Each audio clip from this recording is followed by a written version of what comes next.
Assalamu alaikum class. I am Madiha Altab, lecturer of HND at Times Institute Multan, and today we are going to study diet modeling and counseling.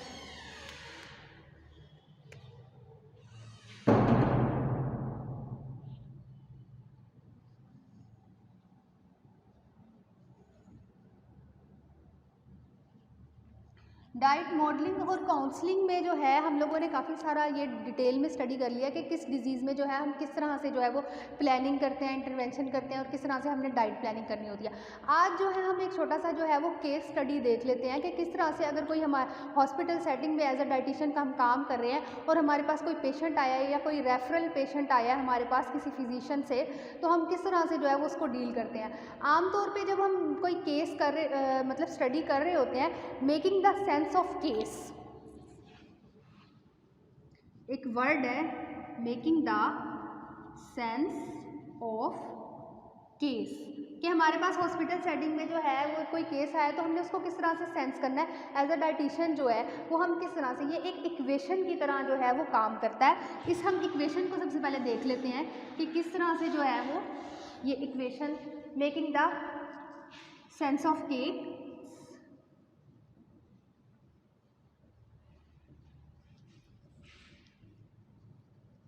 Okay. सबसे पहले क्या होता है, gathering baseline information.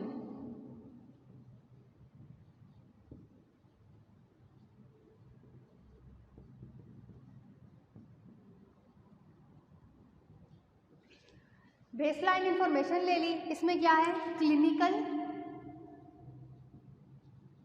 And social information होती है ये आमतौर पे, ठीक है। देन उसके बाद फर्दर जो है वो हमारा क्या आ जाता है, इंफॉर्मेशन के बाद क्लिनिकल डिसीजन हमारा आ जाएगा। फर्दर मोर जो है वो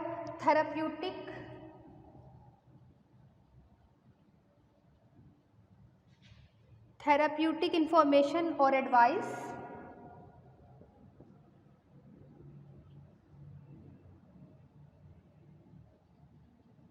आ जाएगी हमारी।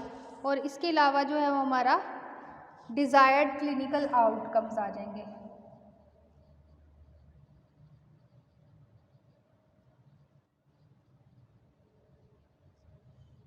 साइड बाय साइड जो है वो जब हम क्लिनिकल डिसीजन कर रहे हैं तो इसके साथ जो है हमारा क्लिनिकल गाइडलाइंस,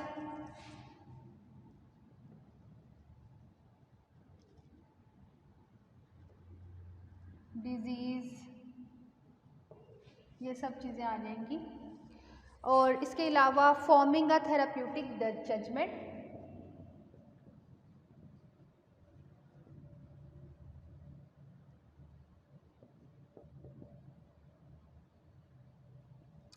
और डिलीवरिंग इंटरवेंशन,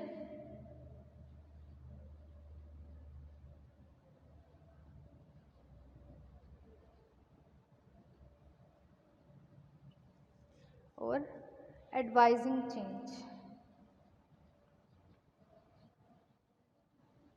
देखिए, पेशेंट हमारे पास आया, हमने उससे गैदरिंग बेसलाइन इन्फॉर्मेशन जो है उसकी बेसलाइन इन्फॉर्मेशन लेनी है। क्या होगी उसमें, क्लिनिकल जो उसका प्रॉब्लम है वो सारी होगी, उसकी सोशल इन्फॉर्मेशन हो जाएगी, वो किधर से बिलोंग रखता है, उसके ईटिंग हैबिट क्या है, लाइफस्टाइल उसका क्या है, ठीक है। देन उसके बाद हमने क्या करना है, क्लिनिकल डिसीजन लेना है कि हमने इसकी जो सोशल इन्फॉर्मेशन और ली है, उसकी डिजीज़ के बारे में किया, तो हमने कौन कौन से टेस्ट वगैरह इसके कराने हैं, कौन सी रिपोर्ट्स हमारे लिए नेसेसरी हैं, ये हम करेंगे।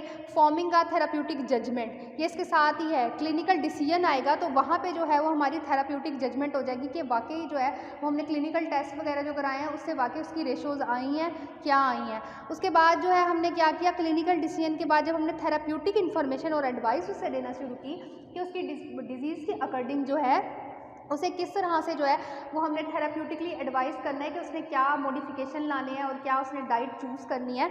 उसके साथ साथ डिलीवरिंग इंटरवेंशन, ये हमारा डिलीवरिंग इंटरवेंशन का पॉइंट होता है जहाँ पे हम इंटरवेंशन स्टार्ट करने लगे हैं और उसे इन्फॉर्म करने लगे हैं कि और एडवाइस करने लगे हैं कि उसे क्या चेंजेस लाने हैं। देन डिज़ायर क्लिनिकल आउटकम्स, जब हम उसको दे देंगे तो फिर उसके बाद हमने ये नोट करना है कि जो हम चाह रहे हैं चेंजिंग उसकी डाइट में, तो वो आउटकम्स हमारे पास आ रहे हैं कि नहीं आ रहे, और एडवाइजिंग चेंज इसके साथ रन करता है। जब भी हमारे पास कोई केस आ जाता है तो हम केस स्टडी में जो है वो इस तरह से, ये एक इक्वेशन है हमारी making the sense of case की, जिससे जो है हम किसी भी केस को जो है वो सेंस करते हैं। अब हम छोटा सा ना एक देख लेते हैं एक केस स्टडी। केस स्टडी की जो है वो डिफरेंट टाइप होती हैं। सम टाइम ऐसा होता है कि हॉस्पिटल सेटिंग में जो है एक पेशेंट आपके पास रेफरल है, ठीक है, रेफरल पेशेंट है जो कि एक मतलब लंबे टाइम के लिए आपके पास आया है। उसने या तो अपनी वेट मैनेजमेंट करानी है, डायबिटीज़ मैनेजमेंट करानी है, हाइपरटेंशन मैनेजमेंट करानी है, वो आपके पास आया है और आपको सारी इन्फॉर्मेशन देता है। या आपका जो फिजिशियन है, आमतौर पे क्या होता है कि वो फिजिशियन से रेफ़र होके डाइटिशियन के पास आता है और फिजिशियन उसका डाटा आपको प्रोवाइड करता है और वो कहता है कि ये इसका डाटा है और आप जो है ना इसके डाटा को देख के जो है इसके लिए डाइटरी एडवाइस नोट लिख दें। ये एक पूरी सेटिंग होती है जिसमें क्लिनिशियन जो है वो अपना पार्ट करता है। आमतौर पे अभी जब आपने ओपीडी देखा तो ओपीडी में भी आपने क्या किया था, एक फॉर्म देखा था, उनका ओपीडी असेसमेंट फॉर्म होता था जिसमें फिजिशियन ने अपने सारे नोट दिए हुए थे और नीचे ही एक कॉलम था जिसमें डाइटिशियन का एक सेक्शन होता था, जिसमें डाइटिशियन भी वहाँ एडमिट होने वाले पेशेंट को मॉनिटर करता था, उसकी डाइटरी असेसमेंट देना था और नीचे डाइटिशियन का भी एक एडवाइजरी नोट होता था जब वो डिस्चार्ज होता था। फॉर एग्जाम्पल एक केस स्टडी देख लेते हैं। Mister Salim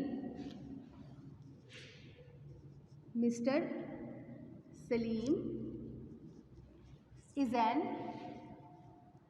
70 years old man. Okay.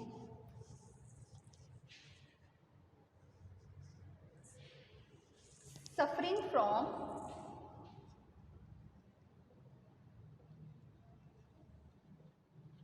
diabetes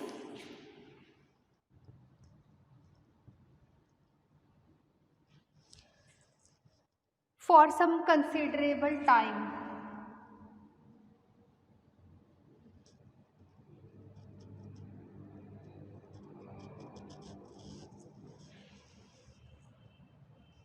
Okay. And remain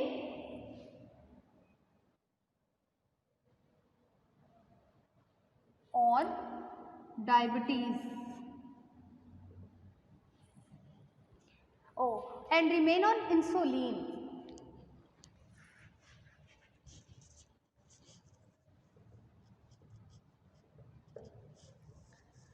Okay, the next is he has been lost to follow for past 10 years.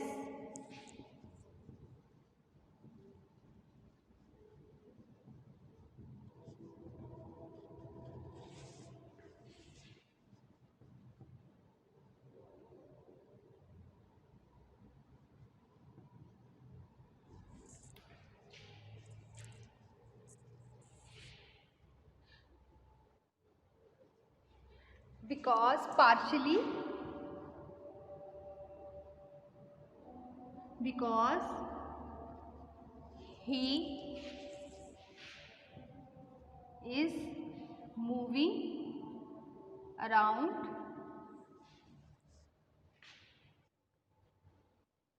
a lot and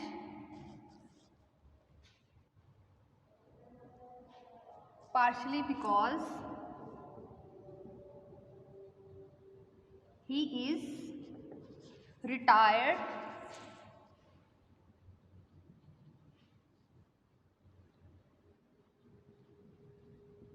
practitioner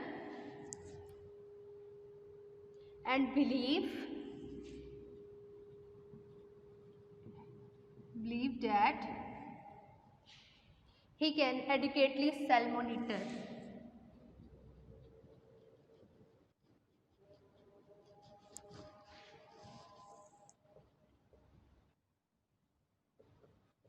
Okay.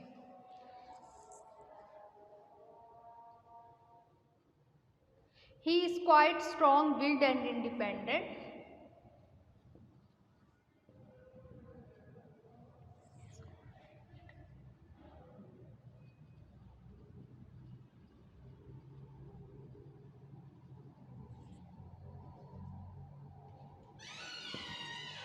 Then further आ जाता है अच्छा, ये इसका first scene है, ठीक है। इसके अलावा जो है वो 70 ईयर्स जो है वो इनकी एज है। देन इसके साथ ही जो है वो इनका जो मतलब हाइट है वो भी मैं इधर ही ऐड कर देती हूँ। 70 years old man with height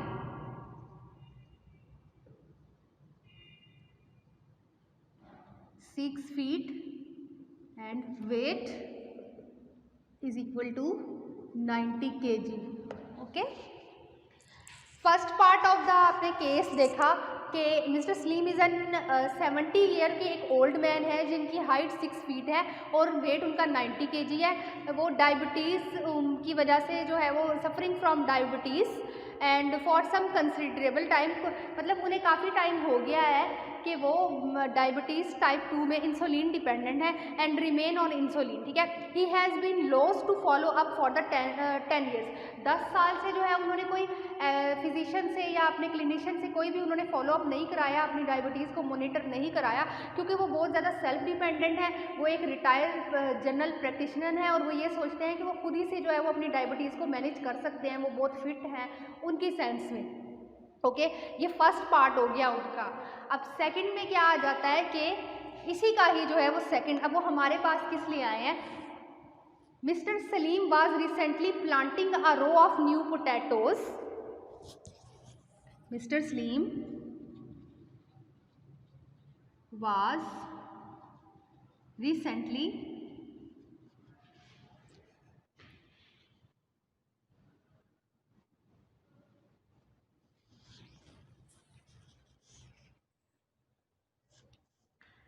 slipped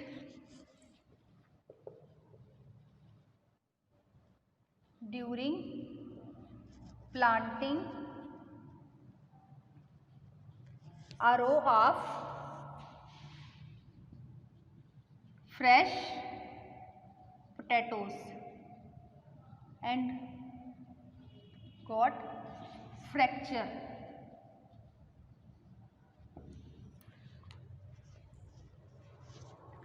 Okay, he maintained that he managed his diet perfectly and that is his never मतलब, और वो ये सोचते हैं कि वो अपनी डाइट को जो है वो नॉर्मली जो है वो बहुत अच्छे तरीके से मैनेज करते हैं। he think that he can manage his diet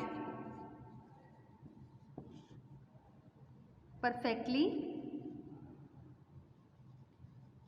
and his weight never fluctuate, कि उनका वेट कभी भी फ्लक्चुएट नहीं कर सकता। It is revealed that relies heavily on convenience food, और ये बताता है कि वो आमतौर पे जो है वो डिपेंड ऑन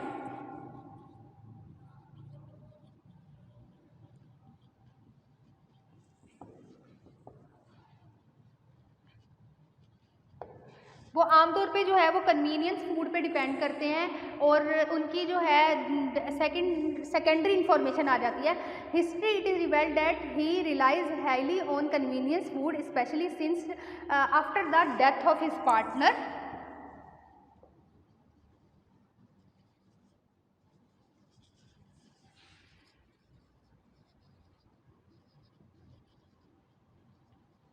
ओके, ये सेकेंडरी इन्फॉर्मेशन है।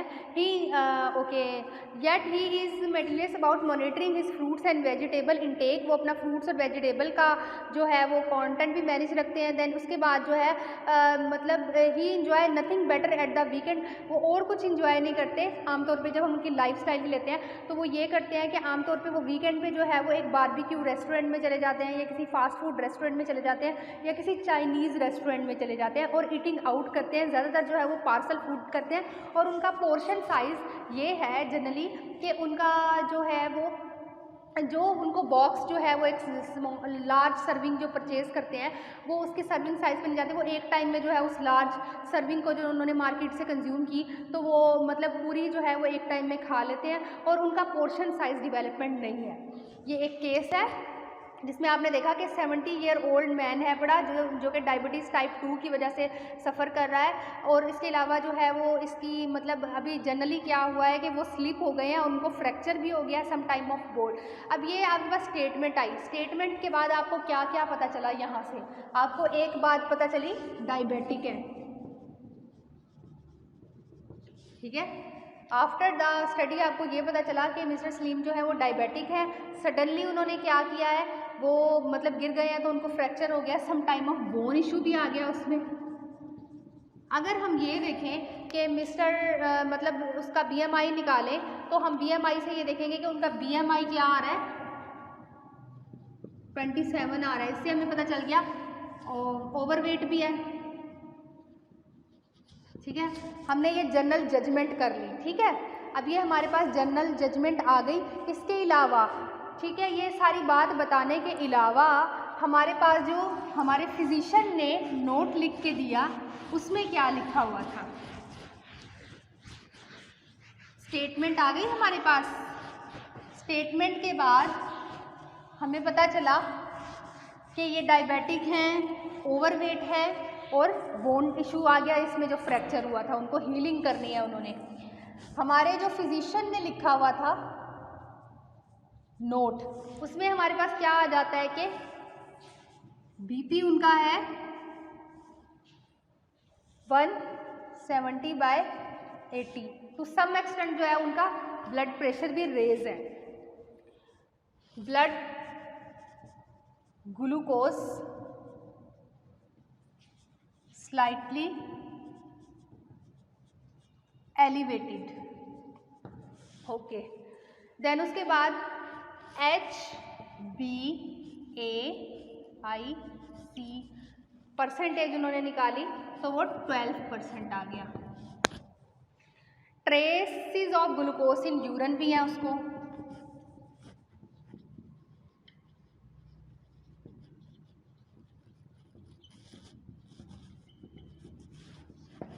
ये उसकी मेडिकल रिपोर्ट बता रही है। ठीक है, ओके। अब हमने ये देख लिया कि उसका BP भी कुछ रेज है, उसका ब्लड ग्लूकोज जो है वो स्लाइटली एलिवेटेड है और HbA1c फैक्टर, ये जो हम करते हैं ये क्या होता है, हीमोग्लोबुलिन A1, जिसको हम कहते हैं हीमोग्लोबुलिन AIC टेस्ट। ये आमतौर पे हम उस टाइम पे करते हैं कि जब कोई हमारे पास ऐसा पर्सन आया हुआ है जिसकी जो है वो शुगर, उसने काफ़ी टाइम से जो है वो अपनी सेल्फ मॉनिटर ही कर रहा है, उसने कोई टेस्ट नहीं कराया, कोई फिजिशियन के पास नहीं गया, तो हम ये जज करने के लिए कि कितने टाइम से जो है वो उसकी शुगर जो है वो एलिवेटेड थी, कंट्रोल थी या नहीं थी, हम हीमोग्लोबुलिन AIC टेस्ट करा लेते हैं, जो कि हमें आम तौर पे जो है वो 2 से 3 मंथ जो हमारे प्रीवियस होते हैं उसका रिकॉर्ड दे देता है कि पिछले 2 to 3 मंथ्स में जो है वो इसकी क्या थी। AIC अगर हम इसकी बात करें तो ये हमें ब्लड शुगर लेवल अगर 4 है, ये AIC कुछ ब्लड शुगर टेस्ट की जो है वो हमारे पास आ जाती है, हमारे पास टेबल आ जाता है। ठीक है, ये जो HbA1c हम कराते हैं जो हमें 2 to 3 मंथ्स का जो है वो हमें रिकॉर्ड दे देता है कि 2 to 3 मंथ्स में जो है वो इनका फर्दर ग्लूकोज लेवल क्या था। तो अगर 4% आ जाता है तो इज़ इक्वल टू 68 mg/डेसीलीटर, ये ग्लूकोज लेवल है और ये HbA1c टेस्ट की रिपोर्ट है। 4% है तो 68 mg/डेसीलीटर है, 5% है तो इज इक्वल टू 97, 6% है तो is equal to 126। Okay, then 7% is equal to 152, 8% is equal to 183, 9% is equal to 212, 10% is equal to 240, 11% is equal to 269, okay, then 12% is equal to approximately 298, okay, then further 13% is equal to 326। ठीक है, अब जो generally जो HbA1c की जो हमारी report है वो 4 to 6% अगर हो तो वो नॉर्मल में आ जाता है। अब इनकी क्या आ रही है, 12% आ रही है। 12% में वो हमारे कहाँ लाई करेंगे, 298, मतलब उनकी जो है वो शुगर 300 पे रही है। ठीक है, 300 mg पर डेसीलीटर रही है, तो मतलब एलिवेटेड थी वो, क्योंकि सेल्फ कॉन्फिडेंट है, वो एक प्रैक्टिशनर रहे हैं, तो वो ये सोच रहे हैं कि उनकी डायबिटीज़ वो कंट्रोल कर सकते हैं, या जब शुगर लेवल रेज होता है या लो होता है तो उनको जो है वो पता चल जाता है कि क्या कर रहे हैं क्या नहीं कर रहे हैं।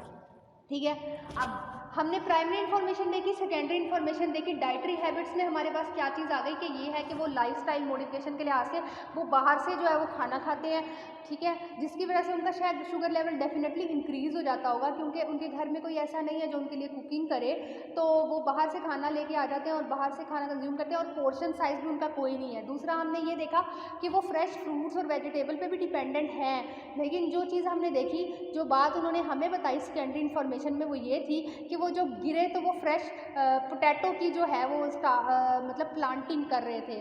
ठीक है, पोटैटो आपको पता है कि डायबिटीज़ में एक स्टार्ची फूड है जो कि आमतौर पे, तो वो ग्लाइसेमिक इंडेक्स का भी बिल्कुल ख्याल नहीं रखते कि उन्होंने जो फ्रूट लेना है या वेजिटेबल लेनी है किस तरह से लेनी है। ठीक है, इन्फॉर्मेशन में से ये हमारे पास फर्स्ट ऑफ ऑल ये चीज़ आ गई, हमने BMI उसका निकाल लिया, 27 था, जिससे हमें पता चला कि वो बंदा जो है वो ओवरवेट भी था। ओवरवेट के बाद अब फिर हम बात करें तो उसकी कैलोरी रिक्वायरमेंट जब हमने निकाल ली तो अप्रॉक्सीमेटली हमने डेली जजमेंट की तो वो 24 किलो कैलोरीज ले रहा है। ठीक है, फॉर एग्जाम्पल ओवरवेट है ना, तो ओवरवेट में हम लोग बात करते हैं कि अब हम जब उसकी डाइटरी मैनेजमेंट की तरफ आ रहे हैं, हमने सबसे पहले उसका BMI ले लिया, ठीक, BMI is equal to 27, then अब ओवरवेट है तो कैलोरीज फॉर एग्जांपल हमने उसकी EER निकाला तो हमें पता चला कि वो 2400 किलो कैलोरीज पर डे ले रहा है। तो अब क्या करना है, 27 के अकॉर्डिंग जो है उसकी कम करनी है 500, तो हम उसको 1900 किलो कैलोरीज पर लेकर आ जाएंगे। ठीक है, अब हमारे जब हमने केस स्टडी कर ली तो उसमें से हमने क्वेश्चन जो है वो हमने क्या देखे कि मतलब अब वो प्रोटीन कंजप्शन भी ज़्यादा कर रहा है क्योंकि वो बारबेक्यू लाइकिंग है, और फैट कंजप्शन भी ज़्यादा कर रहा है, कार्बोहाइड्रेट की कंजप्शन भी ज़्यादा कर रहा है। ठीक है, लाइफस्टाइल के उसके इश्यूज़ भी हमने स्टडी कर लिए कि उसकी लाइफस्टाइल के इश्यूज़ क्या हैं, कि वो मतलब घर में उसकी कोई कुकिंग करने वाला नहीं है और वो आमतौर पे जो है वो खुद कुक नहीं कर सकता और वो बाहर से जाके जो है वो कंज्यूम करता है और फिर जो है वो उसको ईट करता है और पोर्शन साइज़ भी उसका बिल्कुल कंट्रोल नहीं है। ये हमारे जो है वो कुछ जनरल उसके क्वेश्चन आ गए। अब हमने जो है वो क्या करना है, हमने सबसे पहले उसका मतलब BMI ले लिया, EER ले लिया। अब rough dietary assessment reveal daily intake of about, हमने रफ एस्टिमेशन ये ले ली कि वो मतलब ये है, explain the nature of dietary reinforce that may be given to this client given as high level and independence from.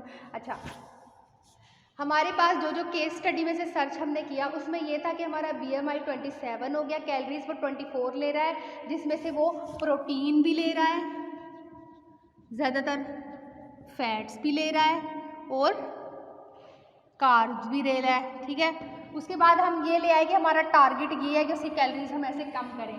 दूसरी जो हमने प्रॉब्लम सर्च आउट की वो कॉन्फिडेंट है, सेल्फ कॉन्फिडेंट है, किसी पे रिलायबल नहीं करता, वो कहता है कि मैं ही हूँ। सेकंड जो हमने प्रॉब्लम निकाली कि उसका लाइफस्टाइल प्रॉब्लम है, लाइफस्टाइल प्रॉब्लम है क्योंकि वो बाहर से ईटिंग कर रहा है, ज़्यादातर फास्ट फूड खाता है या चाइनीज़ फूड खाता है। ठीक है, अब देन उसके बाद स्टडी क्वेश्चन क्या है। अब हमसे जो है वो आमतौर पे हमारे एक एज अ डाइटिशियन होने के तौर पे हमारे पास जब ये चीज़ आया, ये हमने जब असेसमेंट की तो उसके बाद हमसे क्वेश्चन अगर पूछा जाए, explain the purpose of measuring glycated haemoglobin as a means of testing compliance with diabetic instruction. ये तो मैंने अभी आपको बता दिया ना कि HbA1c टेस्ट क्यों हमने जो है वो मेजर किया, हमने इसलिए मेजर किया क्योंकि हमें वो उसने जो है तकरीबन पास्ट 10 ईयर से किसी फिजिशियन के पास नहीं गया था, उसने जो है वो इसलिए ये टेस्ट कराया ताकि 2 से 3 मंथ्स तक जो है वो उसके पास ये चीज़ें मतलब 2 से 3 मंथ का रिकॉर्ड आ जाए कि वो किस तरह से जो है वो मतलब फर्दर उसकी शुगर एलिवेटेड रही है या नहीं रही। ठीक है, अब हमारे पास फिर क्या आ गया कि अगर हम बात करें what are the principal clinical outcomes for the management of diabetes, कि अगर हम डायबिटीज़ की बात करें तो अब हम आ जाए कि प्रिंसिपल्स मैनेजमेंट क्या होगी। सबसे पहले तो ज़ाहिर सी बात है वो सेल्फ कॉन्फिडेंट है तो वो नहीं हमारी बात रखता, तो हम क्या कर सकते हैं, उसे काउंसलिंग करके ये कह सकते हैं कि आपने इसमें जो है वो ग्लाइसेमिक इंडेक्स का ख्याल करें कि कौन सी फूड जो है आप, क्योंकि मतलब आप काउंसलिंग का वे है कि आप उसको ये कह सकते हैं कि आप खुद एजुकेटेड हैं, आप ये ग्लाइसेमिक इंडेक्स देख लें, उसमें से फॉलो करें कि जिन फूड्स का ग्लाइसेमिक इंडेक्स लो है आप वो फ्रूट्स लें, वो वेजिटेबल लें, ताकि आपकी डायबिटीज़ कंट्रोल रहे, आपका ब्लड प्रेशर कंट्रोल रहे। ओवरवेट है तो उसके बाद उसकी फ़िज़िकल एक्टिविटी को थोड़ा सा इंट्रोड्यूस करा दें कि आप फिज़िकल एक्टिव रहें, थोड़ी सी एक्सरसाइज वगैरह करें। देन उसके बाद जो है आप ये उसको कह सकते हैं कि मतलब वो घर में जो है वो सम टाइम एज़ जो है वो अपनी एक्टिविटी के तौर पे ही थोड़ी सी कुकिंग वगैरह की कहीं से कोई कोर्स कर ले या कोई ट्रेनिंग ले थोड़ी सी, और थोड़ी बहुत कुकिंग जो है वो घर में एटलीस्ट वन टाइम जो है वो कुकिंग घर पे स्टार्ट कर दे। इसके अलावा जो है फर्दर जो है उसकी कार्बोहाइड्रेट की क्वांटिटी को थोड़ा सा जो है वो रिड्यूस कर लें, और फैट की इस तरह से आप उसकी डाइटरी मैनेजमेंट कर दें। बस आज के लिए इतना ही। ये एक केस स्टडी थी जो कि आमतौर पे आपको ये बताना था कि क्लिनिकल सेटिंग में जब कोई टेस्ट या कोई केस हमारे पास आता है तो हम किस तरह से उसको स्टडी करते हैं, किस तरह से जो है वो हम फर्दर पढ़ने के बाद जो है वो नीचे जो है उसकी काउंसलिंग की तरफ जाते हैं, या हमने जो एडवाइजरी नोट देना है तो हम उसमें कौन कौन सी जो है वो काउंसलिंग करेंगे या किस तरह से एडवाइस देंगे, या हमें पता चल जाएगा कि किस तरह से जो है वो हमारे मतलब पर्सन को कौन से सब्जेक्ट को कौन सी डिजीज़ है और हमने उसको क्या रेफ़र करना है। Thank you so much. अल्लाह हाफिज़।